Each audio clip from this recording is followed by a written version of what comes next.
Ano nga bang mangyayari sa ari-arian ninyo kung namayapa kayong walang testamento? Attorney G, ano ba ang tinatawag nilang intestate succession?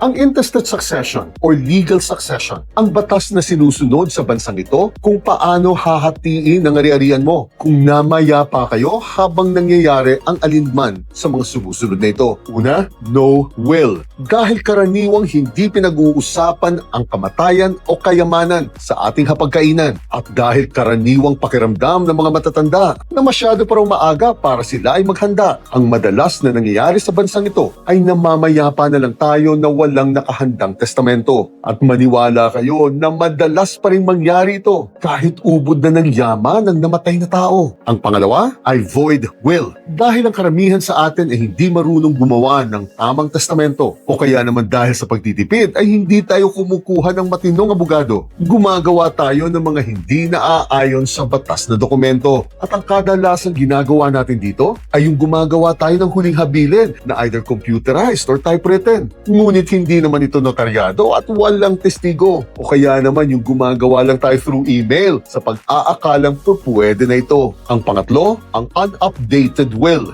Dahil karaniwang hindi naman natin ina-update regularly ang ating testamento, ang kadalasan nangyayari ay nagkakaroon tayo ng mga pagbabago sa ating ari-arian na hindi na isasama sa testamentong ito. At sa mga hindi na isamang ari-arian ito, papasok ang intestate succession mismo. Kaya nga lagi naming pinapayo na dapat regular nyong ina-update ang mga ito, lalo na kung malaki ang ari-arian ninyo o kaya naman aktibo pa kayo sa pagtatrabaho o sa pagnenegosyo. At ang pangapat ay ang defects on will. Kung may mga kondisyon kayo sa inyong testamento at hindi natupad ito, halimbawa, kung dapat makatapos muna sa pag-aaral ang isang pinamanahan mo, ngunit sa kasamaang palad ay nasawi ito bago makagraduate ito, then papasok ang intestate succession sa bahaging ito ng iyong testamento. Ganun din kung maging disqualified sa mana ang dapat pamamanahan mo. Halimbawa, kung pinagtangkaan nitong patayin ang isang anak mo at nahatulan ito dahil dito. Bukas, isa-isahin natin ang lahat ng patakaran pagdating sa intestate succession.